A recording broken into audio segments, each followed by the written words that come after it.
네, 뉴스업 시작하겠습니다. 울산 화력발전소 보일러타워 붕괴 사고 이틀째 구조를 기다리던 작업자 한 명이 구조 중 심정지가 와 결국 숨졌습니다. 소방은 수색 구조 작업을 이어나가고 있는데요. 현장 취재기자 연결해 상황 알아보겠습니다. 임형준 기자. 네, 울산 화력발전소 붕괴 사고 현장에 나와 있습니다. 네, 결국 조금 전 안타까운 소식이 전해졌군요.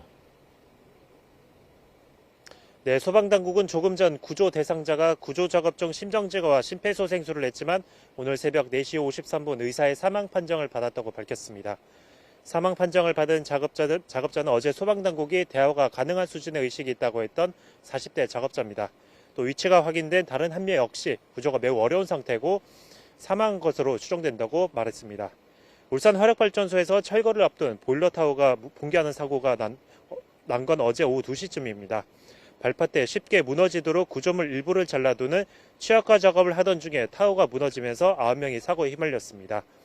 사고 초기에 2명이 구조된 이후 1명이 숨졌고 현재 6명이 매몰된 것으로 추정됩니다. 2차 붕괴 우려가 있고 최대한 안전하게 구조하기 위해 구조대원들이 구조물을 손으로 제거하고 있어 시간이 지연되고 있다고 소방당국은 밝혔습니다. 크레인 같은 중장비는 아직 구조 작업에 본격적으로 투입되지 않고 있습니다.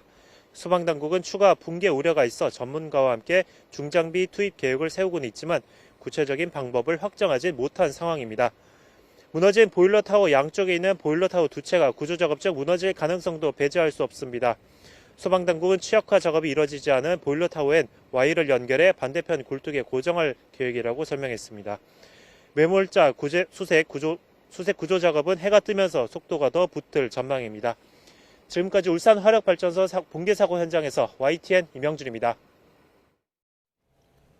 네, 이번에는 전문가와 구조 상황 자세히 짚어보겠습니다. 이영주 경일대 소방방지학과 교수와 함께합니다. 어서 오십시오. 어서 오십시오. 네, 안녕하십니까. 네.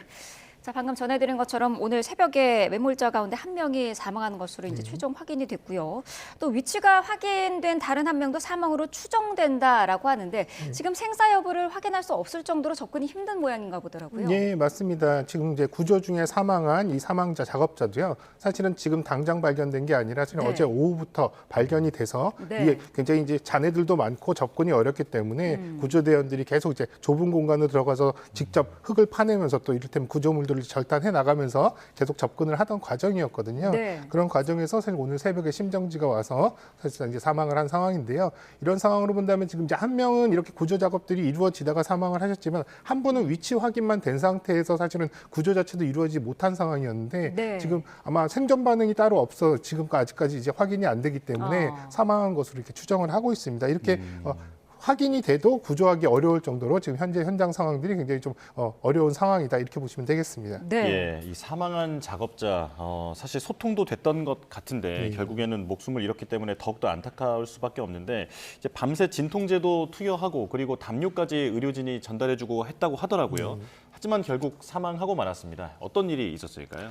실제로 이 안에서 이를테면 확인되지 않은 이를테면 내부에 이를테면 장기 손상이라든지 출혈이라든지 이런 것들이 있었을 수도 있고요. 또 이를테면 이제 밤이 되면서 기온이 급격하게 떨어지면서 이를테면 저체온증이라든지 여러 가지 또 쇼크라든지 이런 것들이 왔을 가능성도 충분히 있거든요. 그래서 이런 여러 가지 이제 이를테면 환경적인 요인이나 또 이제 부상 여부 이런 것들이 지금 사망에 이르는 상황으로 이어지지 않았나 이렇게 생각은 듭니다. 예. 네, 지금 저희가 현장 화면을 실시간으로 보여드리고 있습니다. 울산 화력발전소 붕괴 사고 현장의 모습인데요.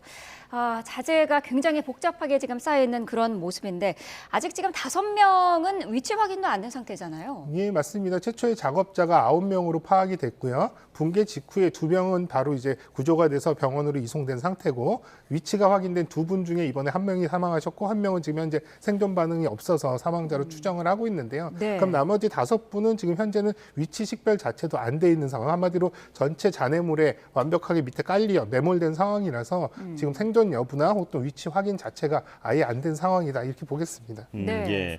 이번 사고는 오래된 철제 구조물들을 해체하기 전에 취약화 과정, 연약화 과정이라고도 부르던데요.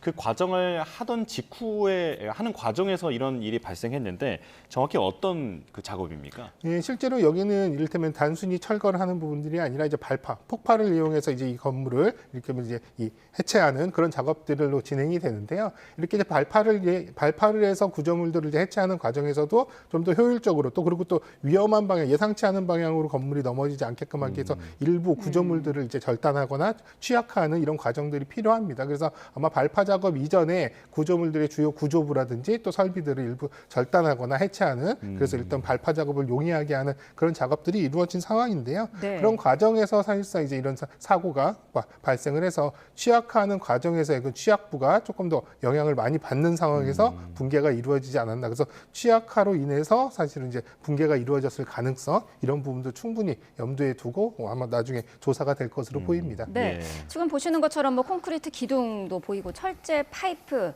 여러 가지 설비들이 복잡하게 얽혀 있는데 잔해가 무거워서 좀 시간이 오래 걸리는 우려도 있는데 지금 들어보니까 크레인 같은 장비조차 투입이 되지 않고 있다 그러더라고요. 네, 맞습니다. 지금 전체적으로 설비가 한마디로 큰 설비 블럭이라고 보시면 되는데요. 물론 네. 콘크리트도 있고 하지만 대부분은 철골이라든지 또 설비 파이프 배관이라든지 이런 설비들 그대로 살아있는 그런 상황이거든요. 네. 그래서 이런 것들 그대로 넘어지다 보니까 사실상 이게 한 덩어리로 지금 넘어져 있는 이런 상태일 수도 있어서 사실 대형 장비가 온다 하더라도 이런 잔해들 제거를 위해서 이런 설비들을 일일이 해체해 나가면서 위에서 하나씩 이렇게 옮겨놔야 되는 그런 상황이기 때문에 대형 장비가 도착한다고 해도 네. 사실상 빠르게 이런 부분들의 이제 해체나 혹은 또 수색을 위한 작업들이 이루어지긴 좀 어려운 상황이고요. 네. 또 한편으로는 이게 4, 5, 6기 이렇게 이제 세 개의 이제 이 타워가 있는데 그 중에 이제 가운데 5호기가 지금 이제 붕괴가 된 건데요. 네. 이미 4, 5기 같은 경우는 이렇게 취약화 작업이 이제 완료가 된 상태입니다. 그렇기 때문에 현장의 대형 장비, 진동이라든지 또 구조 작업이나 또 바람이든 여러 가지 영향에 의해서 붕괴 우려가 굉장히 높거든요. 네. 그렇기 때문에 대형 장비 운용을 하기에도 상당히 좀 어려운 부분들, 이러한 부분들 위험성까지를 감안해서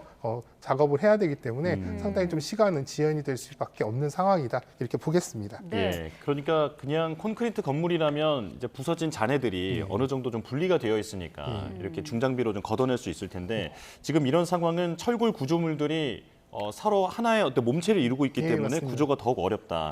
그렇다면 이 나머지 매몰자들에 대해서도 위치가 파악되더라도 또 이 구조에 상당히 지연이 될 수 있다라는 말씀처럼 들리는데요. 네, 맞습니다. 지금 앞서 설명드렸지만 사실 이제 구조 중에 사망한 이분 같은 경우도 사실 위치 식별은 됐고 계속 네. 작업들을 하고 있었거든요. 근데 현장 자체가 이런 위의 잔해들을 바로 드러내고 구조할 수 있는 상황이 아니다 보니까 구조대원들이 일일이 손으로 이런 부분들 수색 작업을 한다거나 또 해체 작업들을 해가는 과정으로 이렇게 이루어져야 되기 때문에 상당히 시간도 많이 걸리고 어려움도 많이 있거든요. 또 한편으로는 이런 작업을 위해서 현장에 직접 투입이 돼서 구조대원들이 활동을 해야 되기 때문에 구조대원들의 안전도 확보하기가 상당히 좀 어려운 그런 현장 상황이다 이렇게 말씀드릴 수 있겠습니다. 예. 네, 앞서서 4호기 같은 옆에 있는 그 4호기 같은 경우에는 취약화 작업이 이미 마무리된다고 이제 말씀을 하셨는데 6호기도 비슷한 상황이거든요. 지금은 뭐 서 있긴 합니다만은 그래서 6호기를 지금 화면에 보시는 것처럼 옆에 있는 기둥이랑 좀 묶는 작업을 한다고 하는데 그러면 괜찮을까요? 어떻게 지금 보시나요? 오히려 6호기 같은 경우는 지금 뭐 물론 노후화는 됐습니다만 네. 이번에 이제 해체를 위해서 취약화 작업이 아직 진행 전이기 때문에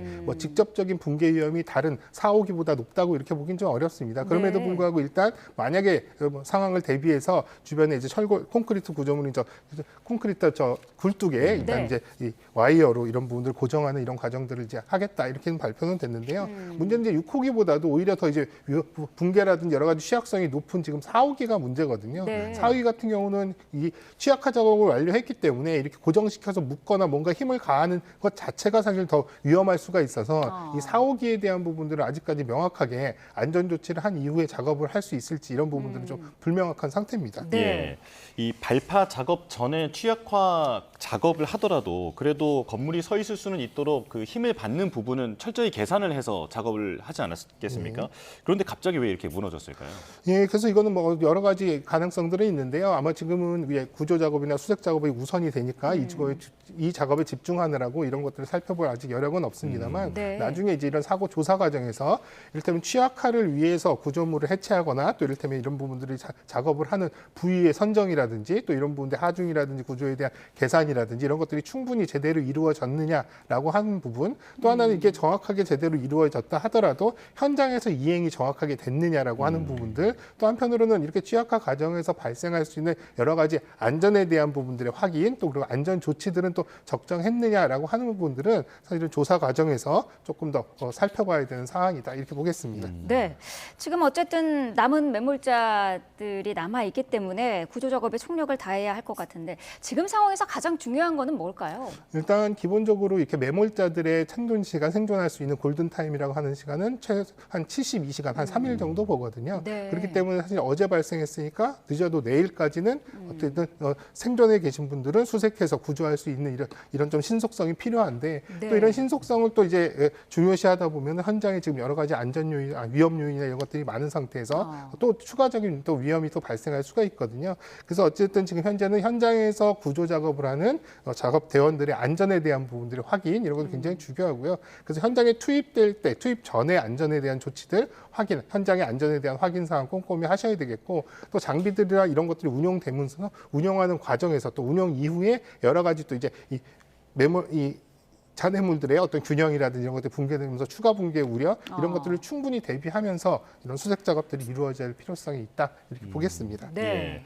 자, 이 원인 가운데서 혹시 그 날씨가 최근에 갑자기 추워지거나 하면서 그 오래된 노후된 구조물들은 좀 취약해지는 경우도 있지 않습니까? 예, 그런 원인도 생각해 볼 수 있을까요? 기후적인 영향들도 분명히 영향 요인이라고 볼 수는 있는데요. 특히 이제 취약화가 된 이후에는 사실은 이게 강한 힘이 아니더라도 미묘한 균형 변화라든지 이를테면 힘의 작용에 의해서 사실은 붕괴로 이어질 수 있는 가능성도 있기 때문에 네. 뭐 이를테면 아까 말씀하신 기온이 떨어지는 부분들도 있겠지만 바람이라든지 이런 여러 가지 외적인 요인에 대한 부분들, 이런 부분들의 영향성에 대한 부분들도 같이 검토가 돼야 될 필요성이 있겠습니다. 네, 지금 뭐 구조에 나선 소방대원들의 안전도 중요한데 지금 보면은 뭐 경남 삼천포라든지 충남 태안 같은 곳에도 노후 화력 발전소가 있지 않습니까? 여기도 지금 해체 작업이 앞으로 진행될 예정인데 이런 사고가 좀 재발하지 않기 위해서 어떤 대책들이 필요할까요? 예, 기본적으로 이제 건축물이 붕괴 혹은 철거라든지 해체 작업 시에는 이런 이제 해체 계획서 같은 것들을 작성해서 제출을 하게끔 되어 있습니다.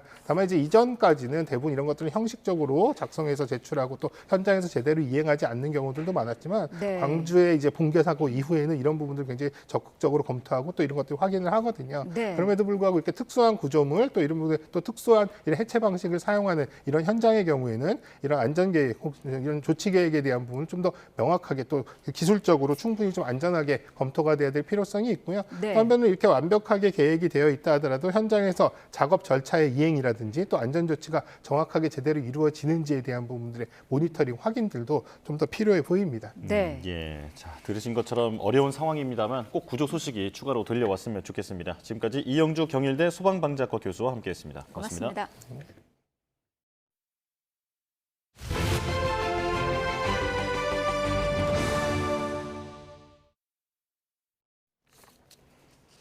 네, 어제 국회 운영위 국정감사에서 김현지 대통령실 제1부속실장의 불출석을 둘러싸고 여야가 거세게 맞붙었습니다. 이재명 대통령이 김 실장을 용산에 대기시킨 사실이 알려지자 국민의힘은 대기쇼라고 비판하며 역공을 이어갔는데요. 대통령실은 김건희 씨 관련 의혹을 전면 재조사하겠다고 밝히면서 국감에 초점을 돌리는 데 주력했습니다. 정인용 기자입니다. 대통령실은 민주당과 보조를 맞추며 김건희 씨의 문화재 사적 이용 의혹을 집중 파고들었습니다. 김 씨는 재작년 9월 휴궁일에 경복궁 근정전 왕의 의자에 앉아보고 같은 해 3월엔 엄격한 통제구역인 국립고궁박물관 수장고를 방문 기록도 없이 다녀와 논란이 됐습니다. 민주당이 대통령실 국정감사장에서 이 문제를 지적하며 진상규명을 촉구하자 대통령실은 강도 높은 조사를 예고했습니다. 김건희 씨가 이렇게 국가의 수장고라든지 또는 주요 문화재에 함부로 들어가서 국민들의 영린을 건드린 사태에 대해서 발본색원하고 대통령실은 비상계엄 사태도 다시 꺼내들며 당시 가담한 공무원들이 있는지를 조사해 행정적 책임을 묻는 별도 조직을 만드는 방안을 검토하겠다고 밝혔습니다. 김현지 대통령실 부속실장에게 쏠린 국정감사장의 관심을 전 정권 의혹으로 돌리겠다는 의도란 해석이 나왔습니다.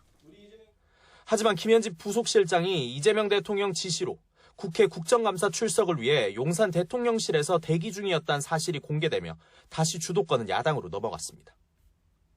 민주당이 애초에 김 실장 출석을 합의해주지 않을 걸 알면서도 이 대통령이 용산에 김 실장을 대기시키는 쇼를 벌였다는 겁니다. 대통령께서는 마치 국회를 존중하는 듯 대기를 하라는 지시를 하셨다는 지시쇼를 하신 것으로 보입니다. 김현지 실장은 오늘 하루 종일 대기했다는 대기쇼를 한 것으로 보입니다. 김 실장이 이 대통령의 산불 일정 동행으로 오후에만 출석을 못하는 거라며 이를 출석 거부라고 표현하는 건 과하다고 언급한 우상호 정무수석을 향해서도 공격이 이어졌습니다. 국민의힘은 정부 여당 모두 이를 알면서도 모른 척 사실상 출석 거부쇼를 벌인 거라고 주장했습니다. 강훈식 실장은 오후 산불 일정 동행 직전 이 대통령이 지시를 내려 오전부터 국감장에 와 있었던 참모들은 알 수가 없었다고 해명했습니다. YTN 정인용입니다. 네, 역대 최대 규모인 내년도 예산안을 둘러싸고 국회 예결위 차원의 본격적인 심사가 시작됐습니다. 확대 재정이 회복과 성장의 마중물이 될 거란 정부 여당과 달리 야당은 대통령실 특수활동비 복원을 지적하면서 내로남불 예산이라고 맞섰습니다. 김철희 기자가 보도합니다. 공청회를 통해 이재명 정부 첫 예산안을 점검했던 국회 예결위. 하루 뒤 국회에서 전체 회의를 열고 728조 원에 달하는 슈퍼 예산안 심사에 본격 착수했습니다. 본격적인 종합정책 질의 시작 전 정부가 먼저 제안 설명에 나섰습니다. 경제가 침체의 늪에서 벗어나고 있다며 이제는 재정을 투입해 미래 산업 전환을 이끌 때라고 강조했습니다.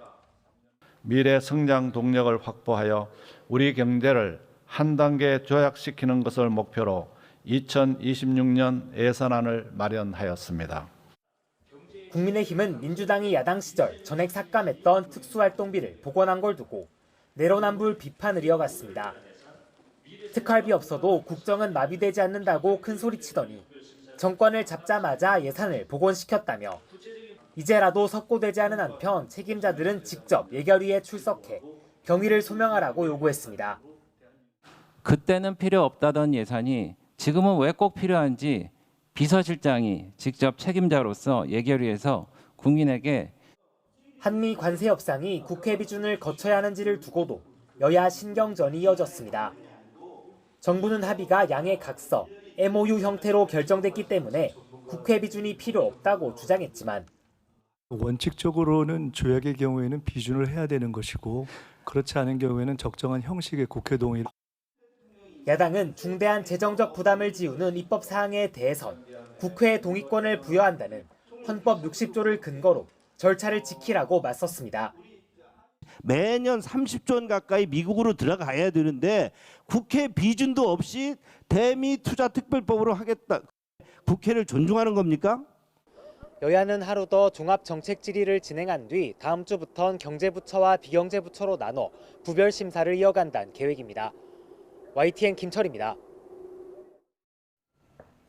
네, 조현 외교부 장관은 한미 안보 협상 내용을 정리한 팩트시트가 늦어지는 것과 관련해 점검할 내용이 많다며 미국으로부터 조금만 더 기다려달라는 연락을 받았다고 설명했습니다. 조 장관은 국회 예결위에 출석해 팩트시트 발표가 늦어지는 이유를 묻는 질문에 워낙 다룬 사항이 많다 보니 일일이 점검하는 과정에서 시간이 걸리고 있다고 말했습니다. 또 거의 합의 단계에 이른 문안을 서로 주고받았고 미국 측에서도 관계 여러 부처 간 최종 확인을 받고 있다고 들었다고 밝혔습니다. 네, 더불어민주당 정청래 대표가 65세 정년 연장을 요구하고 있는 민주노총을 찾았습니다. 국민의힘 장동혁 대표는 취임 이후 처음으로 광주 5.18 국립묘지를 방문했는데 일부 시민단체 반발로 묵념만 하고 발길을 돌렸습니다. 윤웅성 기자입니다. 집권여당 대표가 양경수 민주노총 위원장과 손을 맞잡았습니다. 양대 노총이 65세 법정 정년 연장을 공개적으로 요구한 지 하루 만에 정청래 대표가 민주노총 사무실을 찾은 겁니다. 정년 단계적 연장은 이미 이재명 정부의 국정과제에도 반영돼 있다며 더 노력을 기울이겠다고 화답했습니다.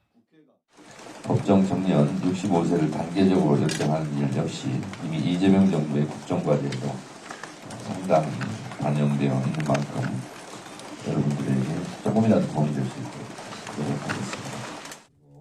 노동정책 관련 전 정권과의 차별화에도 공을 들였습니다. 강성노조, 귀족노조와 같이 매도했던 윤석열 정권과 이재명 정부는 다르다며 노동자와 노동조합은 민주당의 영원한 동반자고 산재 예방 예산 확대와 노동자 작업중지권 입법 등에도 속도를 내겠다고 강조했습니다. 민주당은 다만 정년 연장의 올해 내 추진을 두고는 기업과 청년 고용 등도 감안해 논의가 진행 중이라고 신중한 태도를 보였습니다. 국민의힘 장동혁 대표는 취임 이후 처음으로 보수 정당의 험지로 꼽히는 광주를 찾았습니다. 국립 5.18 민주묘지를 방문했는데 일부 시민단체의 반발에 직면했습니다. 고성과 함께 충돌도 빚어졌습니다. 여기가 어디라고! 정동영! 네가 여기가 어디라고 하네! 정동영 못 나가! 경찰과 지지자들의 도움으로 가까스로 민주의 문을 통과했지만 추모탑까지는 가지 못하고 중간에 묵념한 뒤 발걸음을 돌려야 했습니다. 장 대표는 민주 영령들의 제대로 예를 갖추지 못해 아쉽다며 앞으로 매달 한 차례 이상 호남을 방문해 진정성을 전하겠다고 약속했습니다. 국민의힘은 앞으로 매달 호남을 방문해서 여기 지역에 있는 분들과 직접 긴밀하게 소통하고 지역민들이 당면한 여러 민생 문제나 여야 사령탑은 각각 전통적 지지층과 외연 확장에 집중하는 하루를 보냈는데 내년 지방선거를 앞두고 양당의 표심 경쟁도 본격화하는 분위기입니다. YTN 윤홍성입니다.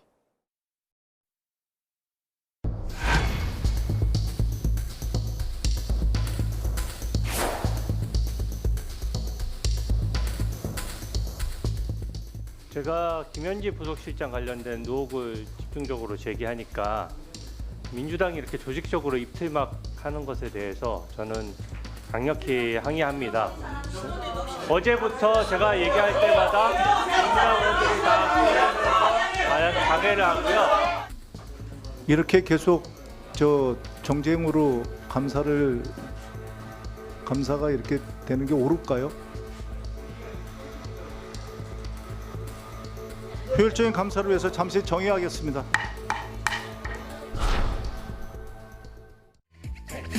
만나서 반갑습니다. 우리는 백지입니다. 다시 한번 말씀드립니다. 우리는 백지입니다.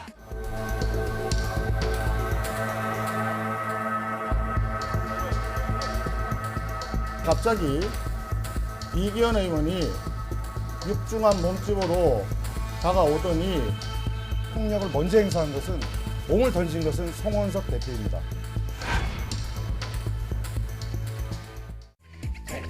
만나서 반갑습니다. 우리는 백지입니다. 우리 사이를 죽여줍니다. 네, 정치권 상황 두 분과 자세히 짚어보겠습니다. 강성필 더불어민주당 부대변인, 박민영 국민의힘 미디어 대변인과 함께하겠습니다. 어서 오십시오. 안녕하세요. 네.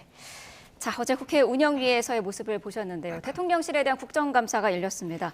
김현지 부속실장의 출석 여부가 최대 관심사였는데 끝내 출석하지 않았고 국감은 1시간 만에 파행했는데 여야가 서로 내탓 공방을 하고 있어요. 어제 상황 어떻게 보셨나요? 여당과 야당이 좀 제대로 된 좀 협의를 했었으면 김현지 부속실장이 국회에 나와서 그래서 국민들이 궁금해하시는 것 그리고 국민의힘 국회의원들이 궁금해하는 것에 대해서 좀 성실하게 답변할 수 있는 모습을 볼 수 있었는데 저는 개인적으로 국민의힘도 김현지 부속실장이 나오는 것을 바라지 않았을 것이다라는 속내를 예상할 수가 있었습니다. 그 이유는 아주 간단합니다. 김현지 부속실장이 나와봤자 원론적인 답변밖에 할 수가 없고 그러다 보면 이미 또 국민의힘에서 김현지 부속실장이 안 나올 것이다라고 예상을 하고 언론에다가 제기한 의혹들이 다 있습니다. 그렇기 때문에 이미 맥이 좀 빠져 있는 상황인 거죠. 그리고 김현지 부속실장이 나오지 않아야지 국민의힘에서는 김현지 부속실장이 또 안 나왔다라고 이 공격을 계속 이어갈 수 있기 때문에 저는 국민의힘에서는 오히려 속내는 나오지 않았으면 좋았을 것이다라고 바랬던 면이 있었기 때문에 협의가 제대로 되지 않았다라고 볼 수가 있습니다. 네. 제가 국회에서 이제 많은 어떤 증인들의 질의응답 과정을 봤거든요.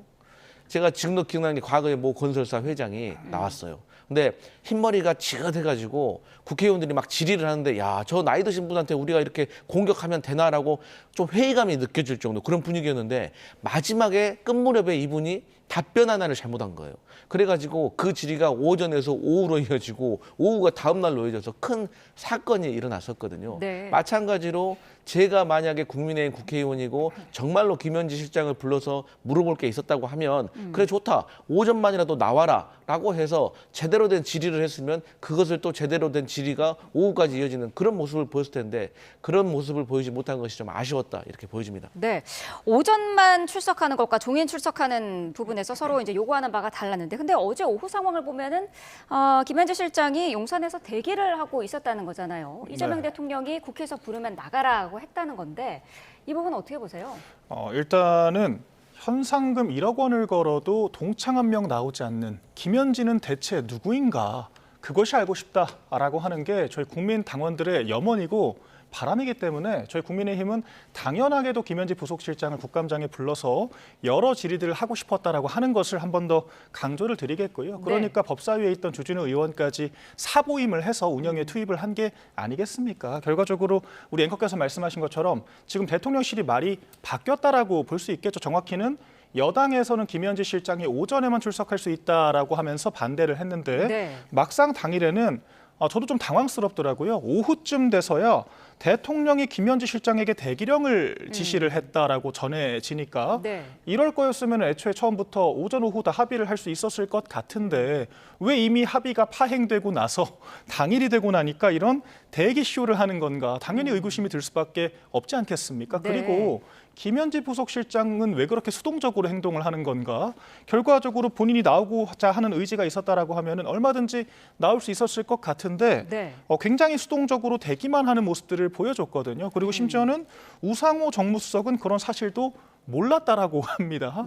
결과적으로 이게 주요 기관 증인들끼리도 이런 정도의 주요한 정보도 공유하지 않고 김현지 부속실장을 각기 다른 동기를 가지고 지키기에만 함몰됐기 때문에 국감에 파행될 수밖에 없었다라고 저는 생각을 하고요. 이 모든 책임은 말 바꾸기로 일관한 대통령실과 여당에게 있다라고 저는 생각을 합니다. 그러니까요. 애초에 이 종일 출석을 합의를 해줄 수 있었던 부분인 것 같기도 하고 또 말씀하신 것처럼 자진 출석할 수도 있는 거 아니냐 이런 이야기가 나오곤 있거든요. 근데 이제 말씀을 드렸지만 아니 대통령께서도 일정을 따라오지 않아도 된다. 대기하고 국회에서 부르면 나가라 그랬잖아요. 그런데 이제 국회에서 이제 협의가 안 됐는데 사실 국민의힘 의원들의 주장은 이거예요. 오전에만 나오라고 하는데 오전에 질의를 다 할 수가 없다라고 주장을 했거든요. 그런다고 하면 사실 순번을 조정을 할 수가 있는 것이고 업무보고를 서면으로 제출하게 되면 저는 충분히 질의를 할 수 있다고 생각을 하거든요. 그러니까 이게 애초부터 제가 말씀드렸듯이 국민의힘에서도 김현지 부속실장이 나오지 않는 것이 본인들의 정치적 공세를 이어갈 수 있는데 오히려 도움이 된다고 생각했기 때문에 일부러 협의에 제대로 응하지 않았다고 저는 생각할 수밖에 없고 어쨌든 그럼에도 불구하고 김현지 부속실장을 국정감사에서 볼 수 없었던 것은 사실 저도 아쉬운 모습으로 보고 오히려 나와가지고 당당하게 얘기함으로 인해서 이것을 뭐 안 좋은 어떤 위기가 있는 것처럼 보이는 것을 오히려 찬스로 살릴 수 있는 기회가 될 수도 있었거든요. 그래서 이런 부분은 좀 아쉬웠다 그렇게 보여집니다. 송원석 국민의힘 원내대표와 이기현 의원 사이에 일명 배치기 충돌도 앞서 저희가 영상으로 보여드렸습니다만 어제 화제가 됐는데 정회 직후에 좀 각각 긴급 기자회견도 열면서 상대 탓을 했지 않았습니까? 서로 뭐 본인이 잘못한 것이 아니다 이렇게 이야기를 했는데 어떻게 보셨나요? 일단 송원석 원내대표의 주장을 그대로 빌리자면은 결과적으로 이제 민주당 측에서 먼저 다가왔다라고 이야기를 하고 있는 거고요. 어제 영상을 다들 보셨을 겁니다. 배치기가 한 차례 끝나는 것이 아니라 세 차례 가까이 반복적으로 이어지거든요. 그 장면들을 보면은 송원석 원내대표가 뒤로 밀리는 장면이 연출이 됩니다. 이에 대해서 이기현 의원이 또 입장문을 올렸더라고요. 그런데 그 장면에서 좀 이 사안을 희화화하는 듯한 전 느낌을 많이 받았습니다. 내가 배가 나온 게 죄다, 살을 빼겠다라고 했는데 이 말은 결과적으로 체급상으로 본인이 우위적인 입장에서 송원석 원내대표를 몰아세웠다라고 하는 것을 시인했다고 저는 생각을 하거든요. 네. 기본적으로 볼썽사나운 장면이기 때문에 시시비비를 따지는 것 자체가 굉장히 공색하다라고 저는 생각을 하지만 그럼에도 불구하고 좀 이기현 의원의 당시 상황은 물론 사후적인 대응은 좀 굉장히 부적절하지 않나라고 하는 생각이 들고요. 또 네. 기본적으로 국회라고 하는 것도 이 대표와 당대표, 원내대표에 대해서는 기본적인 존중이라는 게 존재를 하지 않았습니까? 그런데 이기현 의원 같은 경우에는 이제 초선의 원내대표 비서실장이거든요. 그런데 제1야당 원내대표를 상대로 이렇게 육탄전을 적극적으로 벌인다라고 하는 것 자체가 정말 유례가 없는 상황이었다라고 저는 생각을 하고요. 이런 부분들에 대해서는 여야 공이 조금 자성해야 될 부분이 있다라고 생각을 합니다. 네, 이기현 의원이 어제 SNS에 올린 글이 오히려 이 어제 일을 심각하게 받아들이지 않고 희화하고 있다, 좀 부적절한 거 아니냐 이런 지적을 하셨는데요. 근데 이제 저는 뭐 이제 어제 있었던 배치기 사건을 평가하기 전에 네. 기본적으로 그러면 어제 그 배치기 사건으로 인해서 누가 더 많은 손실이 있었느냐를 따져보면 저는 당연히 송원석 원내대표라고 생각을 해요. 그러니까 제가 뭐 국회를 한 18대 정도에 들어왔었거든요.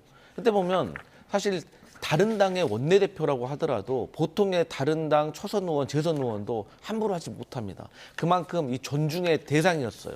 그런데 그런 존중받아야 될 원내대표의 행동에 대해서 좀 돌아볼 필요가 있다라고 생각을 해요. 왜냐, 존중이라는 거는 강요하는 게 아니라 자연스럽게 들어야 되거든요. 그런 마음이. 네. 그런데 송원석 원내대표가 평소에 했던 발언이나 그런 태도를 보면 상대 당의 의원이 봤을 때는 무게감이 없어요. 그렇기 때문에 저런 행동들이 나온 거지. 만약에 무게감이 있는 역대 뭐 국민의힘 당대표나 원내대표였으면 초선들 저렇게 못합니다. 그러니까 평소에 얼마나 저렇게 만만하게 보였느냐에 대해서 좀 돌아볼 필요가 있다라고 보여주고, 저 이제 영상도 제가 보니까 몇 번 돌려서 봤습니다. 그러니까 송원석 원내대표께서 그냥 자리를 나가시는데 거기에 대해서 이기현 의원은 그냥 따라가고 있었어요. 자기 갈 길 가고 있는 거예요. 그런데 송원석 원내대표께서 갑자기 뭐가 화가 나셨는지 갑자기 유턴을 해가지고 뒤돌아보니까 당연히 뒤에 따라가고 있던 이기현 의원이 오히려 급제동을 건 거예요. 그러다 보니까 눈앞에 보이니까 사실 상황이 민망했는지 괜히 화를 낸 것 같은, 저는 그런 모습을 봤었거든요. 그래서 저는 이건 누구도 의도해서 저렇게 싸우려고 했던 거는 저는 아닌 것으로 보이고 그냥 우연의 일치로 저런 모습이 연출이 됐는데, 그럼에도 불구하고 이게 우리가 어른하고 아이하고 싸우면 누가 손해입니까? 국회에서는 선수로 따지는 거거든요. 그러면 초선 의원하고 원내대표하고 싸우면 누가 손해입니까? 이미 이기현 의원은 원내대표하고 맞짱을 뜬 그런 체급이 돼버린 거예요. 그래서 저는 앞으로도 송원석 원내대표께서 본인의 어떤 자리와 지위에 대해서 조금 더 심각하게 좀 생각을 하실 필요가 있다, 이렇게 보여집니다. 반박하실 내용 있으실 것 같은데요? 그러니까 근데 결과적으로 장면을 보자라고 하면은 전혀 밀리지 않고 존중하지도 않고 더 기세등등하게 나오는 그런 모습들을 보였다라고 하는 겁니다. 그렇다라 그러면 누가 먼저 시비를 텄다라고 따지기 전에 쌍방이라고 국민들께서는 생각을 할 수밖에 기본적으로 없는 거거든요. 네. 그런데 내가 배가 나온 게 죄다라고 하는 식으로 이 사안을 호도를 하고 있다라고 하는 것 자체가 저는 적절하지 않다라고 생각을 하는 거고요. 사실 어제 그리고 국감장의 분위기가 갑작스럽다라고 하기에는요, 방금 영상에도 나왔지 않습니까? 주진우 의원이 한마디를 꺼내니까 여당 의원들이 말을 못하게 입틀막을 해버리거든요. 그리고 입틀막을 시켰다라고 또 항의를 하니까 그걸 또 시비를 걸면서 또다시 이렇게 또 항의를 하는 그런 파행의 현장들을 목도를 하셨을 것 같습니다. 그렇기 때문에 당연히 제1야당 원내대표 입장에서는 우리 의원들의 이런 의사 진행에 대한 그런 권한들, 발언권 자체가 침해되는 거 아니냐라고 하는 심각한 문제인식을 느꼈을 수밖에 없다라고 생각을 하고요. 네. 그럼에도 불구하고 물리적인 충돌은 존중이 되기는 어렵다라고 저는 생각을 하지만 이런 부분들에 대해서 이제 여당이 야당 탓을 할 문제는 아니라고 저는 생각을 합니다.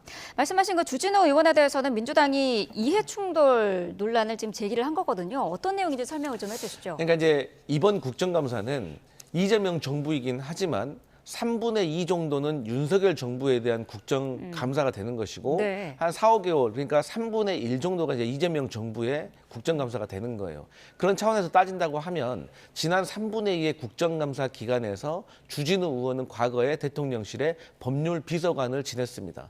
그런데 주진우 의원이 법률비서관을 지낼 때 어떤 사건이 있었냐? 최병 사망 사건이 있었고, 이 사망 사건에 대해서 수사를 하려고 박정훈 해병대 대령이 수사하려고 하니까 외압이 있었다는 거죠. 네. 근데 그 외압의 주체는 대통령실이었고 저희는 대통령으로 의심을 하고 있습니다. 이러한 과정 속에서 주진우 의원이 당시 법률비서관으로서 이 국방부와 대통령실 가운데서 외압을 행사하는 주체가 되었다고 저희는 의심을 하고 있는 상황이거든요.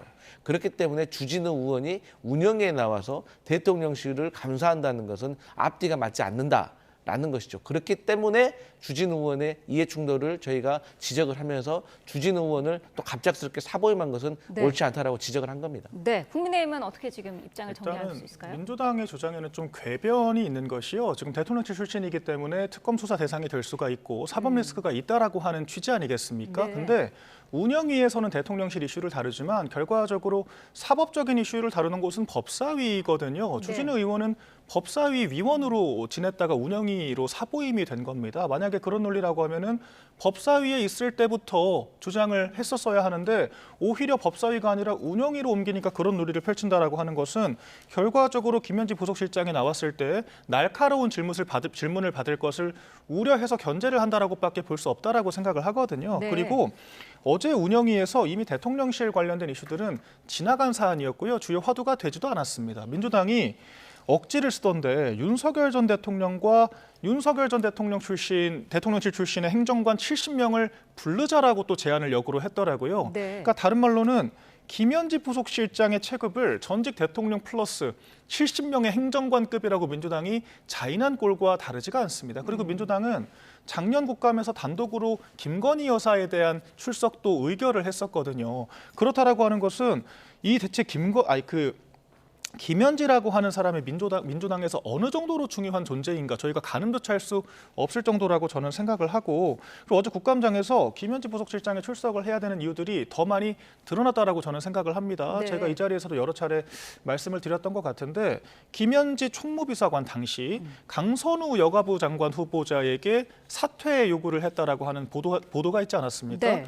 당시 대통령실이 부정을 했었는데 강훈식 비서실장이 결과적으로 시인을 했더라고요. 주의를 줬다라고 이야기를 했는데 이것은 총무비서관이 명백히 월권을 저질렀다라고 하는 실체적인 진실이 있다라고 하는 겁니다. 그렇다라고 그러면 이런 부분들을 당연히 당사자를 불러다 놓고 물어봐야 하는데 비서실장이 내가 실세라고 이야기를 하고 여당은 저희 야당 위원들에 대한 트집 잡기로 일관을 하니까 결과적으로 김현지 지키기에만 함몰된 국감이었다라고 하는 평가를 받을 수밖에 없었다라고 생각을 합니다. 네, 강선우 전 장관 후보자의 그 연락 주고받은 상황, 그 상황에 대해서도 좀 설명해 주셔야 될 것 같은데요. 네, 말씀하셨던 것처럼 강훈식 비서실장은 김현지 당시 총무비서관이 강선우 의원하고 당시 후보자하고 통화를 했다고 하면 네. 그 자체만으로도 이렇게 국민의힘에게 공격의 빌미가 될 수 있기 때문에 앞으로 행동 똑바로 해라라고 주의를 준 겁니다.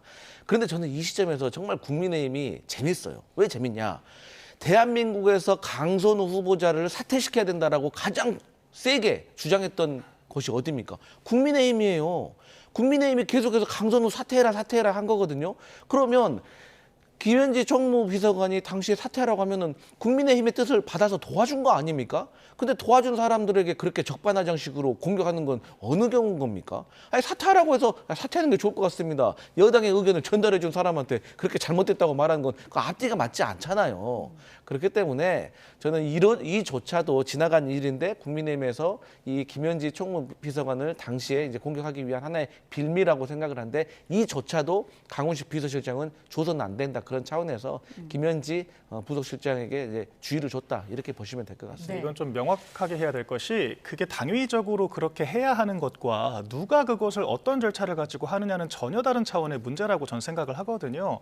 만약 그런 역할을 누군가 해야 됐다면 비서실장이 하거나 뭐 한 발 더 양보한다라고 하더라도 인사제도 비서관이 하거나 대통령이 직접 하거나 그렇게 하는 것이 맞다라고 생각을 하는데 총무비서관은 3급 이하의 행정관들까지만 인사권이 있기 때문에 전혀 관할권 밖에 있는 사안이었거든요. 네. 그런데 왜 심지어 이런 말까지 돌지 않습니까? 강훈식 비서실장까지도 사퇴하라고 이야기를 했는데 묵묵부답으로 강선우 후보자가 버티니까 결국에는 돌고 돌아서 김현지까지 가고 나서야 물러난 거 아니냐라고 하는 지금 해석 내지 내부 이야기까지 나와 있을 정도로 많은 의구심을 낳은 사건이었습니다. 그렇기 때문에 김현지 비서실장 위에 김현지 부속실장이 있는 게 아니냐라고 이야기를 하는 것이 것이고 지금 강우식 비서실장이 자기 입으로 내가 실세다라고 반복적으로 이야기를 하고 있어요. 그런데 네. 우리 익히 다 아시다시피 실세는 자기 입으로 절대 실세라고 이야기를 하지 않습니다. 결과적으로 국감장에 나와서 대신 방패막이 역할을 하는 것은 비서실장이고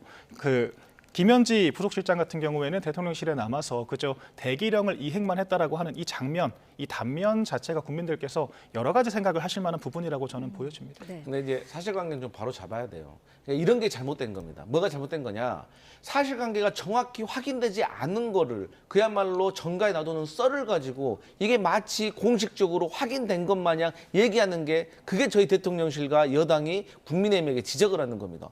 강훈식 비서실장이 강선우 후보자에게 사퇴하라고 전화한 거 확인된 겁니까? 아니잖아요.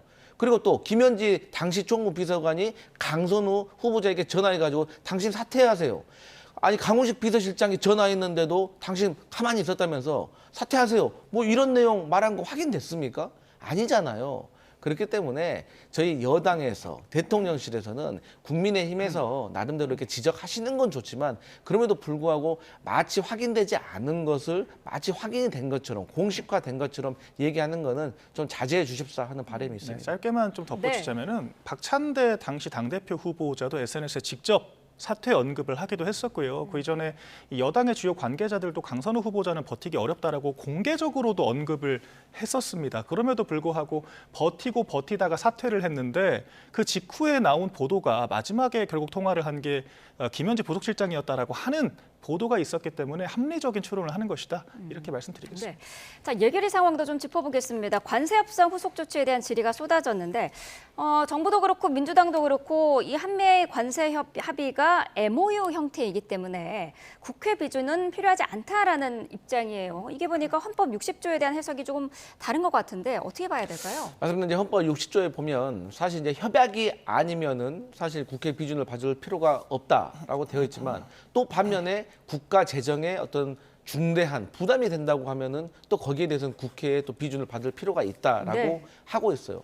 그런데 결과적으로 이제 국민의힘에서 바라는 거는 이 내용에 대해서 상세히 본인들도 들여다보고 싶고 그렇게 들여다보는 과정 속에서 잘못된 것이 있으면 지적을 하는 것이고 그걸 또 개선으로 이어지게 하려는 저는 좋은 취지라고 생각을 합니다.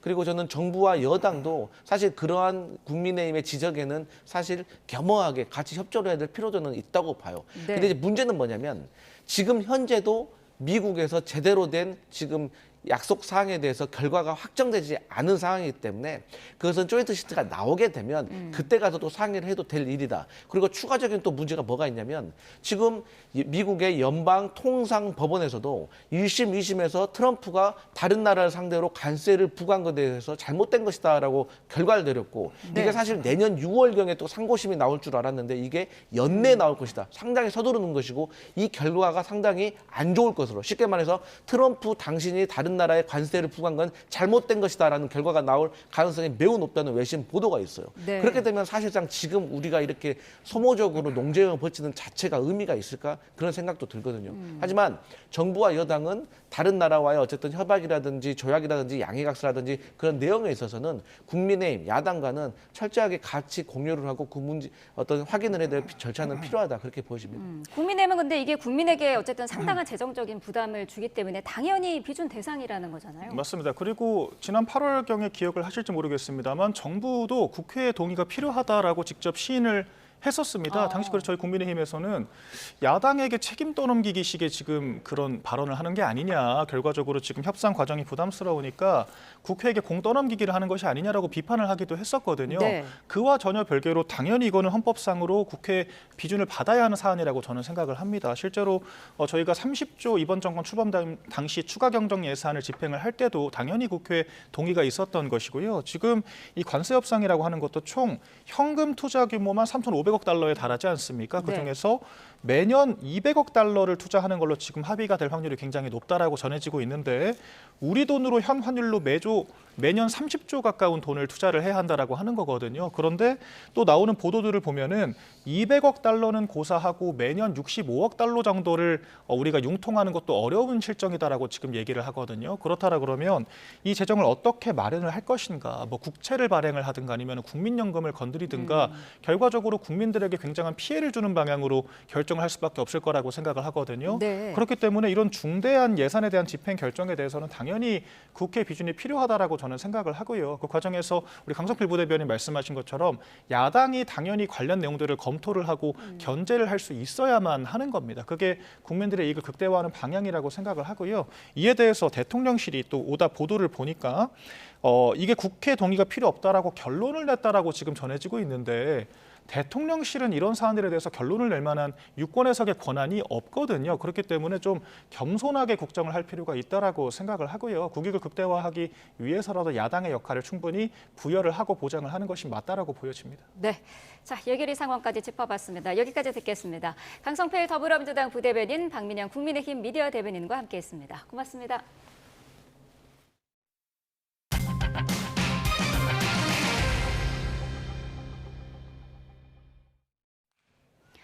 네, 유네스코 세계유산인 종묘 맞은편에 40층 안팎의 고층 건물 건축이 허용됐습니다. 정부가 고층 건물을 지을 수 없도록 서울시의회를 상대로 낸 소송에서 대법원이 시의회 손을 들어줬습니다. 박순표 기자가 보도합니다. 조선시대 역대 왕과 왕비의 신주를 묘신 종묘입니다. 단순하면서도 정제된 장엄함이 주변 경관과 어우러져 조선시대 최고의 건축물이라는 평가를 받습니다. 특히 정전 앞의 공간은 종묘의 핵심입니다. 종묘 정전, 저 길이가 100m 넘는 저 길이가 물체처럼 타고 왔는데 그다음부터는 저 종묘 정전은 잘 보이지 않고 앞에는 공간이 이제 보이기 시작한 거예요. 아, 건축을 이제부터 새로 시작해야 되구나. 논란은 2004년 종묘 맞은편 세운사구역 재개발에서 시작됐습니다. 종묘의 역사문화 환경을 해친다는 지적이 계속됐고 오랜 논의 끝에 2018년 건축물의 높이를 71.9m로 제한했습니다. 그런데 층고 제한으로 사업성이 떨어지고 재개발이 계속 표류하자 서울시 의회 등이 건축물의 최고 높이를 141.9m까지 허용했습니다. 도심 한가운데 녹지도 만들고 그리고 재개발을 더욱더 활성화해서 민간 자본이 활발하게 들어올 수 있도록 하는 사업. 그 사업을 추진하기 위해서 종묘 앞에 건물들이 높이가 조금 높아집니다. 대법원도 서울시 의회의 손을 들어줬습니다. 정부가 서울시 의회를 상대로 낸 소송에서 서울시의 결정 근거가 된 시의회 조례가 문화재보호법을 위배하지 않는다는 것입니다. 일단 국가유산청도 대법원의 판단을 존중하고 고층 건물이 들어서더라도 유네스코 세계유산의 지위를 잃지 않도록 최선을 다하겠다며 한 발 물러섰습니다. 결국 종묘 앞 세운사구역 개발을 둘러싼 법적 논란은 일단락됐지만 국가유산의 보존이냐 개발이냐를 둘러싼 해묵은 논란은 쉽게 가라앉지 않을 것으로 보입니다. YTN 박순표입니다. 허민 국가유산청장은 종묘 맞은편에 고층 건물이 들어서면 위험에 처한 유산에 올라 등재가 취소될 여지가 있다며 우려를 표명했습니다. 허 청장은 어제 국회 예산결산특별위원회에서 서울시가 종묘 맞은편 재개발 사업지인 세운 4구역의 높이 계획을 140m대까지 높인 데 대해 실로 깊은 유감이라고 말했습니다. 서울시가 개발 공사를 강행한다면 세계유산 등재가 취소될 가능성도 없지 않아 있다면서 단순히 종묘에 그늘이 있는지 없는지를 떠나 미래 세대에 무엇을 물려줄지를 살펴야 한다고 강조했습니다. 고라니처럼 갑자기 튀어나와 킥라니라고도 불리는 전동 킥보드 관련 사고가 끊이질 않고 있습니다. 도로는 물론 인도에서까지 질주하며 위험성이 커지자 서울시가 킥보드 없는 거리를 시범 운영하고 있는데요. 이형훈 기자가 전해드립니다. 엄청난 속도로 내달리다 보행자를 아슬아슬 비껴가고 위험천만하게 점프까지 합니다. 인도에서 달리다 강아지를 들이받는가 하면 돌진하는 킥보드에 어린 딸을 보호하려던 30대 엄마가 크게 다치기도 했습니다. 아버지의 좀 절규 같은 소리가 들려서 밖에 나가 보니까 킥보드를 탄 여중생 2명이 서 있었고 어머니는 바닥에 쓰러져 있는 상태였는데 이 같은 위험성에 서울시는 지난 5월부터 일부 지역에서 킥보드 없는 거리를 시범 운영하고 있습니다. 제가 나와 있는 곳은 홍대 레드로드입니다. 이곳과 반포 학원가에서는 정오부터 밤 11시까지 전동 킥보드가 다닐 수 없습니다. 시민 만족도는 컸습니다. 킥보드 갑자기 앞으로 와가지고 놀랄 위험도 없으니까 좀 더 좋아요. 이런 킥보드가 없는 거리가 더 많아졌으면 사람들이 더 행복해질 수 있다고 생각이 들어요. 다니기는 확실히 편한 것 같아요. 그러니까 킥보드가 들어올 것 같다는 생각이 안 들어서 좀 마음이 놓이는 것 같아요. 점진적으로, 점차적으로 좀 늘려갔으면 좋겠어요. 인식조사에서도 충돌 위험이 줄었다는 응답이 77%에 달했고 이런 거리를 늘리는데 98% 넘게 찬성했습니다. 이에 서울시는 앞으로 경찰과 단속은 물론 통행 금지 구간을 늘릴지 검토할 방침입니다. YTN 이영훈입니다. 소형기지국 펜토셀 관리 부실로 무단 결제 사례를 초래한 KT가 지난해에는 가입자 개인정보가 든 서버에 악성 코드가 감염된 것을 확인하고도 당국에 보고하지 않은 채 은폐한 것으로 조사됐습니다. 민관합동조사단은 구체적인 피해 사실을 더 확인한 뒤 엄중 조치에 나서겠다고 예고했습니다. 박기환 기자입니다. KT 무단결제 사태를 조사해온 민관합동조사단이 발견한 건 KT가 지난해 외부 침입 사실을 확인하고도 은폐한 정황이었습니다. 악성 코드를 발견하면 3일 이내에 당국에 신고해야 하지만 KT는 신고는커녕 감염 흔적까지 숨기려다 꼬리가 잡혔습니다. 백신을 돌린 흔적을 발견을 해서 이게 무슨 상황이냐라고 저희가 물어보니까 그 당시에 이제 자료들이 이제 올라오기 시작한 겁니다. 지난해 3월부터 7월 사이 모두 43대의 서버가 악성 코드에 감염됐는데 가입자들의 이름과 전화번호 등 개인정보가 저장된 서버도 포함되어 있었습니다. 조사단은 KT가 보고한 규모일 뿐이라며 추가 조사와 함께 엄중 조치를 예고했습니다. 특히 SK텔레콤 해킹 과정에서 정보 유출의 통로로 쓰인 악성 코드, BPF 도어도 지난해 KT 서버에서 발견된 것으로 확인돼 추가 피해 우려가 커지고 있습니다. 무단 결제의 원흉으로 지적된 소형 기지국 펜토셀에 대한 KT 관리는 더 부실했습니다. 전국 모든 KT 펜토셀의 인증서가 같은 데다 인증서 유효기간이 무려 10년으로 설정돼 불법 펜토셀로 KT 내부망에 마음껏 드나들 수 있었습니다. 게다가 다른 통신사나 해외 IP로도 내부망 접근이 차단되지 않았습니다. 손쉽게 만든 불법 펜토셀로 할 수 있는 일은 그야말로 무궁무진했습니다.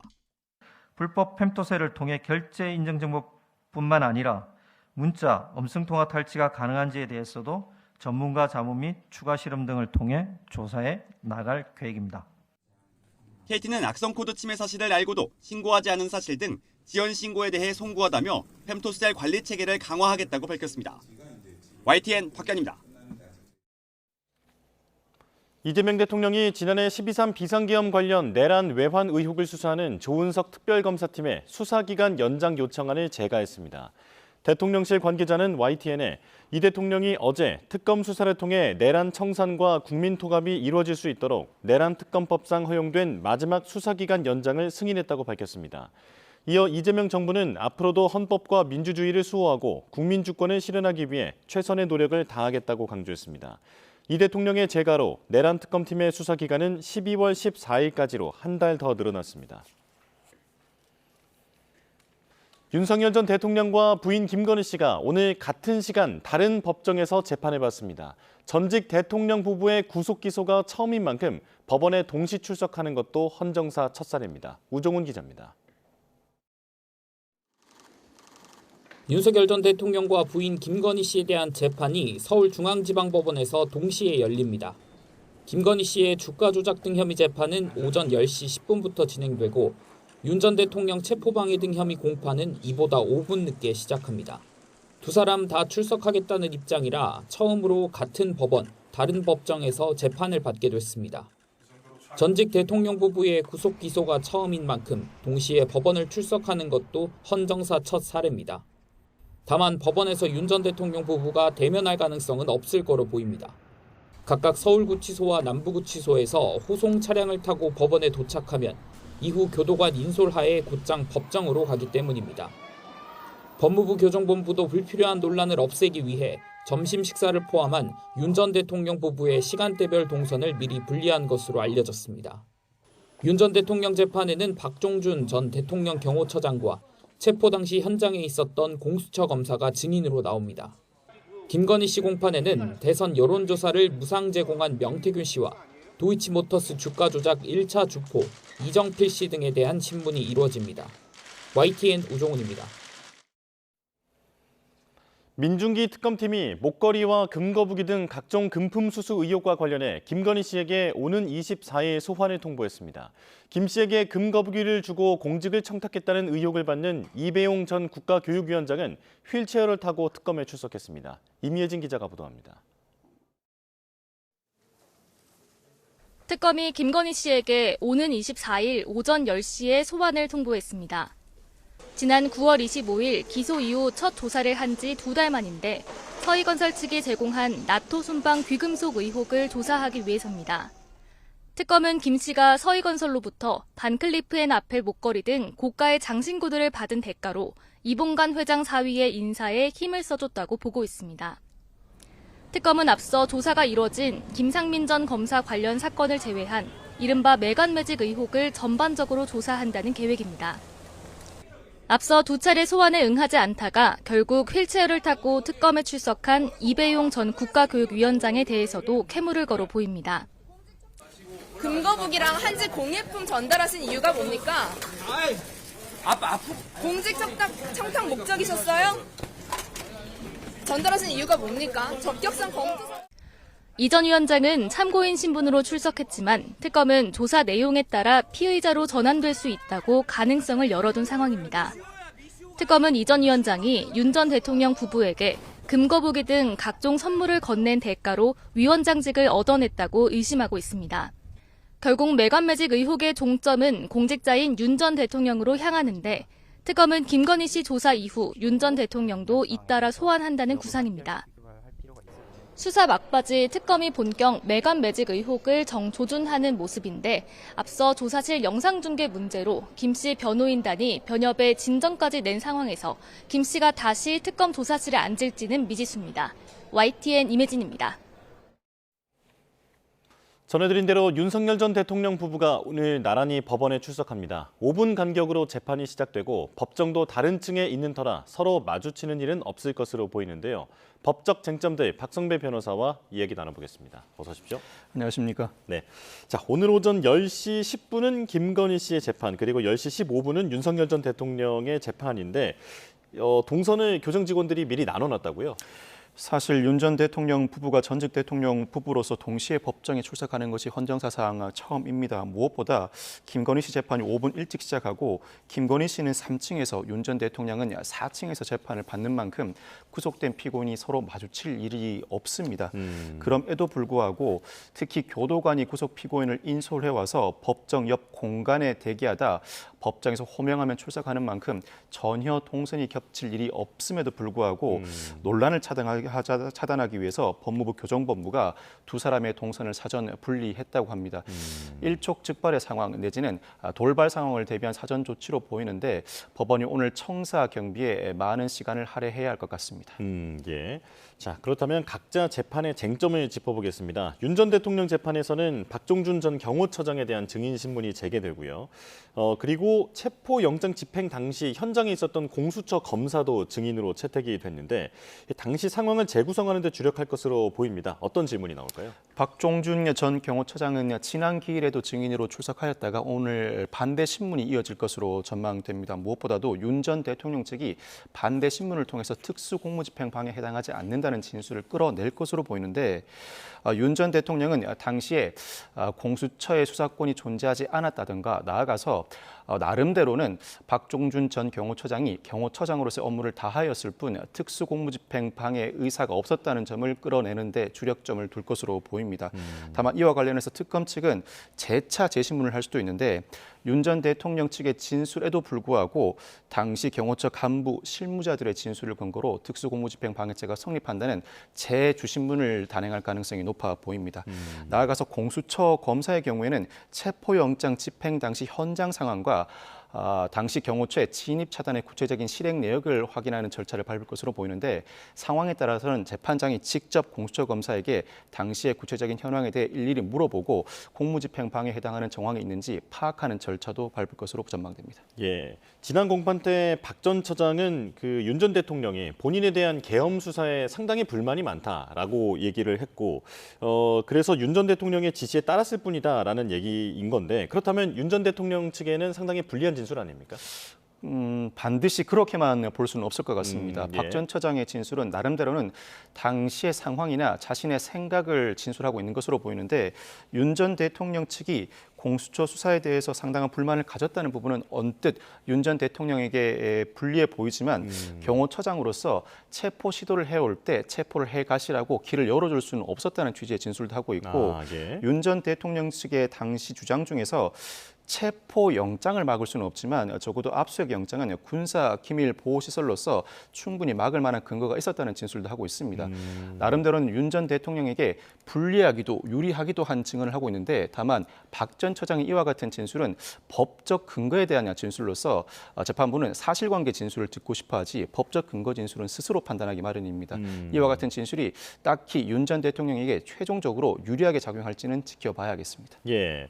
그리고 박 전 처장의 앞서서 나왔던 김성훈 전 경호차장은 윤 전 대통령에게 유리한 증언을 내놓기도 했는데, 그러니까 윤 전 대통령이 비화폰 서버 삭제를 지시한 적이 없지 않느냐라고 얘기를 하니까 그에 동의를 했단 말입니다. 이건 어떻게 들으셨습니까? 이 사건은 특수공무집행 방해 외에도 대통령 경호법 위반도 주요한 공소 사실인데 윤 전 대통령이 이례적으로 변호인이 있음에도 불구하고 직접 신문에 종종 나서고 있습니다. 직접 대화를 나눈 인물들에게는 직접 신문을 진행하고 있는 것으로 보이는데 김 전 차장에게 비화폰 서버 삭제를 지시한 적이 없느냐라고 묻자 김 전 차장이 네라고 답변을 했습니다. 다만 이와 관련해서는 그와 같은 사실이 없었다면 관련된 정황을 구체적으로 진술할 법도 한데 김 전 차장이 단순히 네라고만 답변을 한 상황이라 충분한 진술인지는 의문이 제기됩니다. 아마 기소를 단행할 때 특검 측은 김 전 차장에 대한 조사 내용 외에도 당시 경호처 내부의 실무자들 나아가서 확보된 비화폰 포렌식 그 결과를 토대로 당시 대통령의 비화폰 삭제 지시가 있었다는 정황을 주장할 것으로 보이는데 이를 넘어설 정도의 김 전 차장의 진술이었는지는 다소 의문이 제기됩니다. 예. 자, 그런가 하면 윤 전 대통령이 계속 재판에 불출석하다가 최근 연속 출석을 하고 있습니다. 곽종근 전 육군 특전사령관 그리고 경호처 사람들이 나오니까 지금 직접 이제 신문하기까지 하고 있는 그런 상황인데 어떤 전략이 바뀐 것 같거든요. 왜 그렇습니까? 갑자기 지난달 말부터 윤 전 대통령이 내란 재판과 특수공무집행 방해 등 재판에 직접 출석을 하고 있습니다. 무엇보다도 예전에 출석했던 증인들은 윤 전 대통령과 직접 대화를 나눈 증인들이라고 보긴 어렵습니다. 이에 따라서 변호인이 스스로 반대 신문을 진행한다고 하더라도 재판 진행에는 무리가 없다고 판단한 것으로 보이는데 곽 전 사령관이나 박종준 전 경호처장 등은 윤 전 대통령과 직접 대화를 나눈 인물들로서 현장 상황에 대해서 변호인이 아니라 본인이 직접 반대 신문을 진행하여야 유효한 증언을 끌어낼 수 있을 것이라는 판단이 작용한 것으로 보입니다. 실제로 법정에서 사실 반대 신문도 당사자로부터 관련된 의사를 전해들은 변호인이 진행하기 마련인데 변호인을 제쳐두고 윤 전 대통령이 직접 반대 신문도 단행하는 모습을 종종 볼 수가 있습니다. 이를 통해서 재판부의 심증을 어느 정도 흔들 필요가 있고 무엇보다도 당시 상황에 직접 대화 당사자로서 당시 상황을 구체적으로 재현한다면 재판부가 달리 생각해 볼 여지도 있다는 판단이 깔린 것 같습니다. 뿐만 아니라 그동안 상당히 오랜 기간 관련 재판에 불출석해 왔는데 변호인단 내부에서도 이와 같이 오랜 기간 불출석을 하게 되면 1심에서 예상외 중형이 선고된다는 이유로 출석을 권고했다는 의견도 나오고 있습니다. 그렇군요. 일단 지금 최근에 나오고 있는 증인들에 대해서는 지금이 승부처다라고 지금 윤 전 대통령 측은 파악하고 있는 것으로 보이는데요. 자, 김건희 씨 얘기로 가보겠습니다. 김 씨 재판에서는 공천 개입 의혹 그리고 정치 브로커 명태균 씨 반대 신문부터 시작하게 되는데 어떤 내용이 나올까요?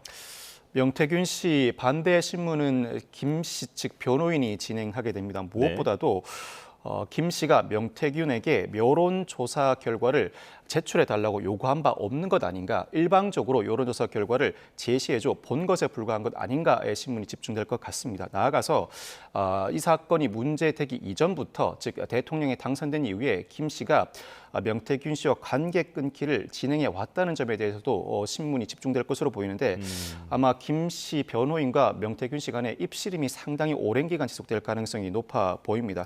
뿐만 아니라 이 사건은 특검이 이 사건 재판이 진행되는 과정에서 관련된 정치자금법 위반에도 이를 넘어서서 공직선거법 위반, 즉 무상 여론조사 대가로 김 씨 측이 김영선 전 의원에게 공천을 부여했다는 수사를 확대할 가능성이 높아 보이는데 오늘 증인 신문에 출석하는 명 씨와 김 씨 측 변호인 간의 대화를 바탕으로 특검이 수사를 확대할 가능성도 더러 존재합니다. 다만 특검으로서는 수사 기간이 1개월 정도밖에 남아있지 않습니다. 상당히 빠듯한 일정 속에서 관련된 재판을 병행하면서도 애초에 예정해 두었던 수사도 박차를 가할 것으로 전망됩니다.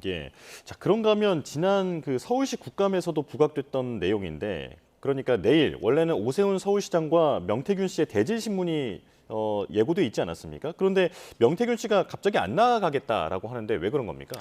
이 사건은 지난 서울시장 재보궐선거 당시에 명 씨 측이 오세훈 서울시장에게 무산 여론조사를 제공했다는 의혹입니다. 앞서 서울시 국정감사에서 명 씨와 오세훈 서울시장이 동시에 있는 자리에서 명 씨가 여러 가지 발언을 쏟아내면서 귀추가 주목되기도 했었습니다. 사실 오 시장은 이 사건과 관련해 대질신문을 지속적으로 요구해 왔다고 합니다. 이 대질신문은 양측 모두 동의해야 이루어질 수 있습니다. 양측이 동시에 소지한 자리에서 수사기관이 신문을 진행하는 절차인데, 앞서 서울시 국감 당시만 하더라도 명 씨도 대질신문에 적극적으로 응하겠다, 관련된 준비도 하고 있다는 취지의 입장을 밝힌 바 있었다가 돌연 대질신문에 응하지 않겠다는 의사를 밝혔습니다. 표면적으로는 오 시장 수사와 자신이 무슨 상관이 있냐는 취지의 발언을 했는데 이를 달리 해석해보면 곧바로 대질신문에 응하기보다는 오 시장이 예정돼 있는 증인신문, 나아가서 피의자신문은 그대로 진행될 것으로 보입니다.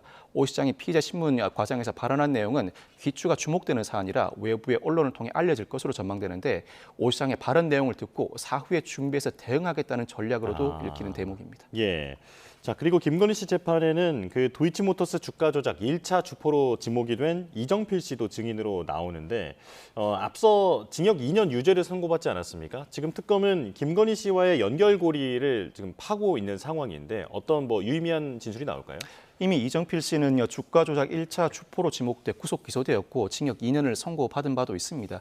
이미 형이 확정된 이상 관련된 발언을 하면은 비교적 자유로운 입장이라고 할 수 있습니다. 오늘 증인 신문 과정에서 상당히 유의미한 진술이 나올 가능성을 배제하기 어렵고 무엇보다도 주가 조작 당시, 즉 김 씨의 주가 조작 혐의는 2차 주가 조작 시기에 대한 행위만 기소가 된 상황인데 1차 주가 조작 시기와 관련된 부분은 공소시효가 완성되었다는 취지로 기소가 이루어지지 않았습니다. 무엇보다 이정필 씨는 1차 주가 조작 당시에 주포로 지목된 인물로 김 씨의 2차 주가 조작에 직접 관여하지는 않았지만 김 씨가 1차 주가 조작 시기부터 애초에 누군가에게 계좌를 맡기고 관련된 이익을 수취하고 공모를 진행해 왔다. 즉 1차 주가 조작 당시의 행위가 2차 주가 조작 당시에도 그대로 이어졌다는 취지의 진술을 할 가능성을 배제하지 못합니다. 김 씨 측이 상당히 치열하게 반대 신문을 진행하면서 그 진술의 신빙성을 흔들기 위한 조치를 취할 것으로 보이고, 뿐만 아니라 이 이정필 씨는 주가 조작 1단과도 비교적 폭넓게 관계를 유지하고 있습니다. 주가 조작 1단과의 관계를 여러모로 진술함으로써 김 씨의 변론에도 불구하고 당시 주가 조작이 대규모로 1당을 주축으로 이루어진 치밀한 범죄라는 취지의 진술할 가능성을 배제하지 못합니다. 자, 그런데 이런 가운데 새로운 인물이 등장했습니다. 이모 씨로 알려져 있는데 도이치모터스 주가 조작과 관련된 그 압수수색 직전에 도망쳤다라고 합니다. 김건희 씨와도 상당히 관련이 깊은 인물로 지금 알려지고 있는데요. 어떤 인물입니까? 이 씨라는 인물은 이번에 새롭게 알려진 인물입니다. 이 씨는 사실 도이치 주가 조작 사건 1차 주포로도 지목됐던 인물이지만 당시 수사 과정에서는 관여 정도가 충분히 입증되지 않았던지 기소되지 않았습니다. 그러다 다시 이 표면에 드러난 인물인데 앞서 특검이 건진법사 전성배 씨 주거지를 압수수색하는 과정에서 김 씨의 사용하지 않은 휴대전화를 압수하게 됩니다. 이 휴대전화에서 김 씨와 이 이모 씨 간에 상당한 양의 대화를 발견하게 됩니다. 이 씨는 또 다른 사건, 즉 주가 조작 사건과 관련해서 특검이 다시 한번 피의자로 입건해 조사를 진행하고 있는데 주가 조작과 관련해 관여한 정황이 특검에 일부 포착된 것으로 보입니다. 다만 이 씨 집을 압수해가는 과정에서 이 씨가 돌연 도주를 하게 되었고 아마 특검은 향후에 수배 등의 조치를 내릴 것으로 전망됩니다. 무엇보다 이 씨는 새롭게 거론된 인물인 만큼 관련된 진술을 끌어낼 필요가 있고 김 씨의 여타 범죄를 입증할 만한 진술을 해줄 인물로도 거론되고 있습니다. 김 씨와 상당히 친밀하다고 지목되고 있는 만큼 김 씨의 주가 조작 사건뿐만 아니라 여러 김건희 특검이 진행하고 있는 사건들에 관한 수사 단서를 제공해 줄 만한 인물로도 거론되고 있습니다. 예, 새로운 핵심 인물이 등장한 상황이다. 자, 그런가 하면 특검이 또 윤 전 대통령 부부 자택에 또 한 번 압수수색했는데 4번째지 않습니까? 그런데 이번에 또 새로운 명품 수수 의혹이 등장했는데 디올 3종 세트 이게 뭡니까? 앞서 서울 남부지검을 필두로 각 특검이 압수수색을 진행해 어제 진행한 압수수색은 4번째 압수수색입니다. 무엇보다 21g이라는 업체가 대통령실 관저 이전 증축 공사 과정에서 특혜를 받았고 그 과정에서 21g의 대표의 아내 조모 씨가 김 씨에게 디올 명품을 제공했다는 의혹이 포착된 것으로 알려지고 있습니다. 이에 따라서 청탁금지법 위반, 직권남용, 특가법상 국고 손실 혐의 수사가 진행 중이고 이 수사를 통해 관련된 증거를 확보하기 위한 압수수색이 단행된 것입니다. 그렇군요. 자, 이 명품을 받았다는 측인 김건희 씨는 압생영장에는 참고인 신분으로 지금 적시가 된 상황인데 그렇다면 아직 윤 전 대통령이나 어떤 주무부 쪽 공무원과의 그런 공범 관계 이런 것은 아직은 파악이 안 된 상황인 거죠? 반드시 그렇게만 볼 수도 없습니다. 일단 21g 대표 아내 조모 씨가 김 씨에게 디올 명품을 제공하였다. 일단 김 씨는 참고인 신분이다. 그럴 수밖에 없는 구조입니다. 청탁금지법은 공직자의 배우자가 관련된 물품을 받는다고 하더라도 처벌하는 조항을 두고 있지 않습니다. 그렇지만 이 사건에서는 이미 조 씨가 청탁금지법 위반의 피의자로 입건된 상황입니다. 어느 정도 유의미한 수사가 진행되었다고 볼 수 있고 당장은 김 씨가 청탁금지법 위반 등과 관련해 참고인 신분이지만 조사를 진행하는 과정에서 일정한 직무 관련성, 나아가 대가 관계가 인정된다면 적어도 특가법상 알선수재, 나아가서 뇌물, 수뢰의 부정처사죄로 입건될 가능성을 배제하지 못합니다. 특히나 직권남용 혐의도 포함되어 있는데 이 직권남용은 공무원의 직무를 전제로 합니다. 추정컨대는 애초에 예정되어 있던 기존 업체가 있었는데 이 기존 업체를 배제하였거나 공무원 조직 내부에서 하부 공무원에게 부당한 지시를 하였다는 정황이 포착되었을 수 있습니다. 나아가서 국고 손실도 포함되어 있는데 이 국고 손실은 회계관계 공무원이 국고 손실 사실을 인지하면서도 횡령 또는 배임죄를 저지를 때 성립하는 범죄입니다. 이에 따라서 21g을 새로운 업체로 선정하는 과정에서 국고가 손실되었다, 부당한 개혁이 했다는 정황도 일부 포착되었다고 추정할 수 있습니다. 예. 자, 그런가 하면 매관매직 의혹을 받고 있는 이배용 전 국가교육위원장 2번의 출석 요구에도 불응하다가 이제 휠체어를 타고 등장을 해서 14시간 고강도 조사를 받았습니다. 어떤 부분을 확인했을까요? 이 전 위원장은 어제 참고인 신분으로 조사를 받았지만 조만간 피의자 신분으로 신분이 전환될 가능성이 상당히 높습니다. 금 거북이의 실물이 발견되었고 윤 대통령 측에 당선 축가 편지를 보낸 정황도 확보되는 상황인데 일단 관련된 물품을 전달한 사실은 인정한 것으로 전해지고 있습니다. 금 거북이 외에도 김정희의 세한도 복제품 등 공예품도 전달한 것으로 전해지고 있는데 김 씨와의 연결 고리로 지목된 정모 씨에게 이 전 위원장이 같이 가달라고 요청하거나 관련된 물품을 전달한 이후에 정모 씨로부터 김 씨의 문자 메시지로 보이는 일종의 감사하다는 취지의 문자 메시지를 전달받은 정황도 포착되어 있습니다. 이 정도 사안이라면 청탁금지법을 넘어서 특가법상 알선수재나 뇌물죄로 나아갈 가능성이 충분히 포착되는 상황입니다. 다만 이 전 위원장은 금 거북이를 전달한 시점과 자신이 국가교육위원장으로 임명된 시기가 맞지 않다거나 기타 공예품은 몇만 원 수준에 불과하다는 취지의 항변을 한 것으로 전해지고 있는데 사실 청탁금지법 위반을 넘어서서 특가법상 알선수재나 뇌물죄 단계로 접어들게 되면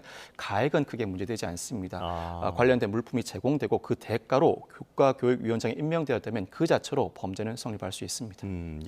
그런데 이런 매관매직 의혹이라든지 각종 비리 부분에 대해서 김건희 씨가 씨가 이제 피의자로 조사를 받을 때마다 나오는 말이 공무원이 아니기 때문에 어떤 혐의를 적용해야 할지 해석이 좀 달라진다라고 하더라고요. 어떤 내용입니까? 사실 김 씨는 영부인 신분이지만 민간인이다 보니 곧바로 뇌물죄 등을 적용할 수는 없습니다. 거기에 공직자의 배우자이다 보니 청탁금지법도 적용되지 않습니다. 유일하게 적용할 수 있는 법령이라면 특가법상 알선수재입니다. 즉 일정한 특혜를 부여하는 등 각종 특혜 부여 과정에서 자신이 공무원의 직무에 대해서 알선을 한다는 명목으로 각종 금품을 받게 되면 특가법상 알선수재죄가 성립하게 됩니다. 그렇지만 관련된 수사기관은 이 수준에서 만족하지 못합니다. 이를 넘어서기 위해서 여러모의 조치를 취하고 있는데 윤 전 대통령을 포함한 어떠한 공무원이든 한 명의 공무원과만이라도 공모를 하게 된다면 이때는 뇌물죄로 그 포석이 상당히 넓어지게 됩니다. 뇌물죄 나아가서 돈을 받고 실제로 특혜를 부여했다면 수뢰의 부정처사죄가 되고 실제로 관련된 금품을 제공한 인물은 알선수재에서는 제공자를 처벌하는 규정이 존재하지 않지만 뇌물죄 단계에 접어들게 되면 뇌물공여죄로 폭넓게 처벌되게 됩니다. 이와 같은 수사를 단행해야 하는 것이 특검의 숙제라고 할 수 있는데 특검의 수사기간이 앞서 설명해 드렸던 것처럼 한 달도 채 남지 않았습니다. 이 기간 내에 관련된 수사를 완료할 수 있을지도 귀초가 주목됩니다. 근데 마지막으로 지금 이제 12일 김건희 씨 보석 신문이 있지 않습니까? 이건 어떻게 전망이 됩니까? 12일 보석 신문은 김건희 씨가 어지럼증 등 건강상의 문제를 들어 보석 청구를 한 사안입니다. 관련해서 김건희 씨에 대한 각종 수사가 이어지고 있고 어제 압수수색도 단행되었습니다. 김 씨 변호인 측이 보석 신문에 영향을 주기 위한 부당한 의도라고 강력하게 반발하고 있는데 사실 필요적 보석이 아니라 건강상의 문제를 이유로 둔 임의적 보석은 관련된 여타 수사 내용을 참작하지 않습니다. 그렇지만 현실은 즉 보석 여부를 결정할 때에는 관련된 수사에 영향을 미치지는 않을까 재판부는 고민을 하지 않을 수가 없습니다. 관련된 수사 기록이 일부 현출될 가능성이 있고 무엇보다도 김 씨의 건강이 보석을 허가할 정도인지 향후 석방되었을 때 현재 재판을 받고 있는 사안뿐만 아니라 관련 수사에 어느 정도 영향을 미칠지 재판부가 숙고할 것으로 전망됩니다. 네, 알겠습니다. 여기까지 듣겠습니다. 박성배 변호사와 함께했습니다. 고맙습니다. 감사합니다. 자, 이제 개장 상황 보겠습니다. 급락 후 반등했던 코스피가 오늘도 상승세를 이어갈 수 있을지 관심을 모으고 있는데요. 일단 현재 분위기는 좋지 않은 것 같습니다. 현장으로 가보겠습니다. 자, 이틀의 폭락 뒤에 어제 코스피는 소폭 반등에 성공했지만 오늘은 다시 급락 출발하고 있습니다. 코스피가 1.56% 내린 3,963포인트로 개장했는데요. 4,000선이 다시 한번 무너졌습니다. 현 시점에선 다시 4,000포인트 정도를 유지하고 있는 상황이었고요. 자, 코스닥도 1.7% 내린 882.94포인트로 출발했습니다. 자, 지금 이런 우리 증시가 계속해서 주저앉고 있는 이유, 뉴욕발 AI 버블 우려가 재확산했기 때문인데요. 그리고 또 최근에 발표된 미국 내 고용 불안이 확산하면서 오늘 새벽에 뉴욕 3대 지수가 급락한 바 있습니다. 그 영향이 지금 우리 증시에도 계속해서 미치고 있는 것으로 보입니다. 자, 조금 전에 환율도 잠깐 보여드렸는데요. 외국인의 대규모 매도가 연일 이어지면서 환율에도 부담을 주고 있습니다. 자, 원달러 환율은 0.4원 오른 1,448.1원에 개장한 상황입니다. 개장 상황은 잠시 뒤에 다시 전해드리겠습니다. 트럼프 대통령이 관세 소송에서 최종 패소할 경우 미국에 파괴적인 결과가 될 것이라고 경고했습니다. 관세 덕에 한국 등과 무역 합의를 성사시켰다며 패소하면 플랜 B를 준비할 거라고 강조했습니다. 워싱턴 홍상희 특파원입니다. 트럼프 대통령은 미 연방대법원의 관세 재판이 미국 역사상 가장 중요한 사건 가운데 하나라며 패소하면 파괴적인 결과가 될 거라고 말했습니다.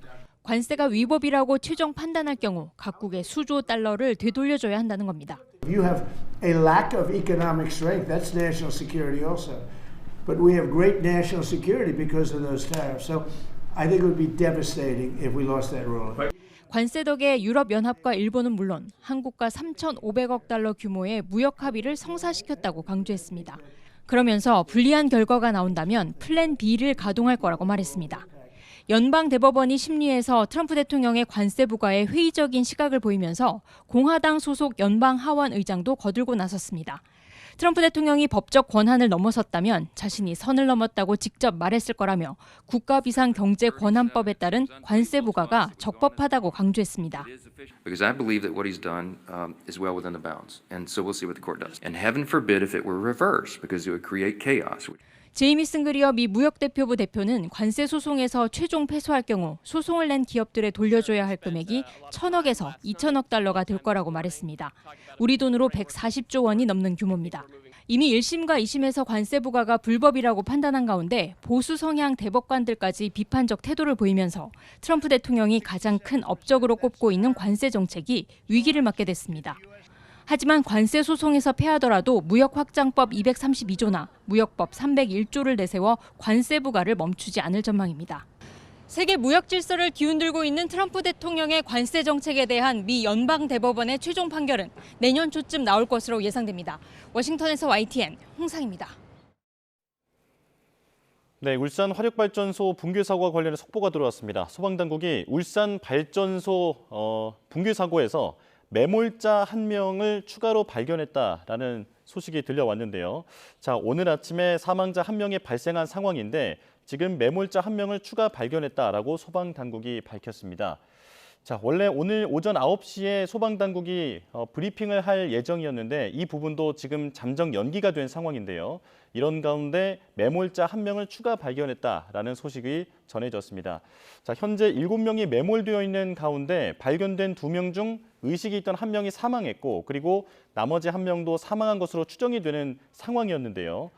나머지 5명을 찾던 중에 지금 전해드리는 1명의 매몰자를 추가 발견한 겁니다.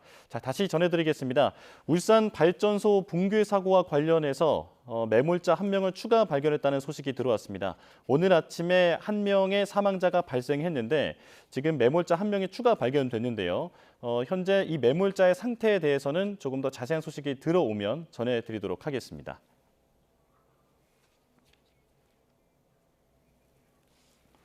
자, 국회로 가보겠습니다. 국민의힘이 원내대책회의를 열고 이재명 정부 첫 국정감사 총정리를 합니다. 결국 국감에 불출석한 김현지 부속실장에 대한 막판 공세가 이어질 것으로 보이는데요. 국회로 가보겠습니다. 회의 시작하겠습니다. 제가 발음이 조금 어눌하더라도 좀 양해를 바랍니다. 잇몸이 지금 좀 부어가지고 발음이 조금 정확하지 않습니다. 어제 국회 운영위 대통령실 국감으로 2025년도 국정감사가 모두 끝났습니다. 원래 국정감사는 김현지로 시작해서 김현지로 끝난 현지 국감이었습니다. 그것도 베일 속 주인공이 끝끝내 모습을 드러내지 않은 현지 없는 현지 국감이었습니다. 이재명 정권은 국감 직전에 돌연 총무비서관에서 제1부속실장으로 김현지를 이동시키는 꼼수 인사도 자행을 하더니 어떻게든 김현지만은 꽁꽁 감추겠다고 온갖 꼼수와 반칙이 난무했습니다. 어제는 국회에서 부르면 언제든지 나갈 수 있도록 대통령실 경내에서 대기했다는 엽기적인 언론 브리핑까지 있었습니다. 그러나 대통령실은 국회가 의결하면 출석하겠다라고 하면서 국회로 공을 미루고 여당은 야당의 거듭된 요청에도 요지부동으로 합의를 거부했습니다. 짜고 치는 표현이 그러네. 짜고 치는 고스톱이 아닐 수 없습니다. 김현지라는 이름만 나오면 발작하며 육탄 방어에 나서는 더불어민주당 의원들의 모습을 보면서 현 정권이 이재명, 김현지 공동정권이라는 한간의 이야기가 결코 근거가 없지 않다는 생각마저 들었습니다. 이번 국감에 김현지만 있었던 것은 아닙니다.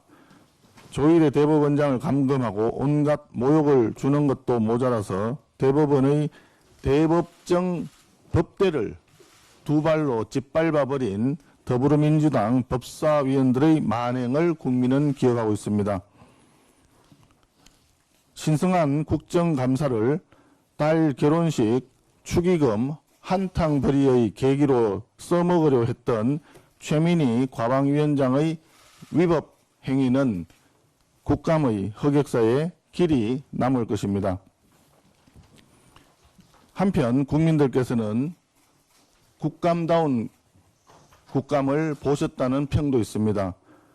더불어민주당이 자행해온 검찰 개악의 폐해를 생생히 고발했던 정수경 변호사의 절규 어린 호소, 검찰 개악의 부작용이 발생하면 여당 국회의원들이 책임져야 한다고 따져 묻던 안미현 검사의 소신 발언은 오래간만에 듣는 사이다 발언이었습니다. 아울러 국감 월스트 5를 말씀드리겠습니다. 김영란법 위반과 뇌물수수 혐의로 수사를 받아야 할 최민희 과방위원장, 김현지 실장이 국감에 100% 출석할 것이라고 대국민 거짓말을 한 우상호 정무수석, 법제처장의 직분을 망각하고 이재명 대통령이 대장동 일당을 만난 적이 없다는 황당한 거짓말을 늘어놓은 조원철 법제처장, 아파트 2채 중 1채를 처분하겠다더니 자녀에게 양도하겠다고 하면서 실거래가보다 4억이나 높은 22억 원의 매물로 내놓아 국민 가슴에 염장을 질렀던 이찬진 금감원장, 캄보디아 고문치사 사실을 8월 중순에 보고를 받고도 사태의 심각성을 10월이 되어서야 알게 되었다고 위정을 했던 조현 외교부 장관, 국민을 기만하고 국회를 우롱했던 국감 월스트 5는 본인이 스스로 그 책임을 지는 행위를 하기 바랍니다. 마지막으로 김현지 실장에게 말합니다. 더 꼭꼭 숨기 바랍니다. 지구 끝까지 숨어도 국민의 명령이 결국 김현지 실장을 국민 앞에, 국회에 끌어낼 것입니다. 한 가지 더 말씀드리겠습니다. 이재명 정부 출범 이후 우리 경제 곳곳에 낡은 이념의 그림자가 짙게 드리우고 있습니다. 노란봉투법처럼 성장과 혁신에는 아무런 도움이 되지 않는 거대 노조의 기득권만을 위한 정책 아젠다들이. 네, 뉴스업 금요일 순서 마칩니다. 시청해주신 여러분 고맙습니다.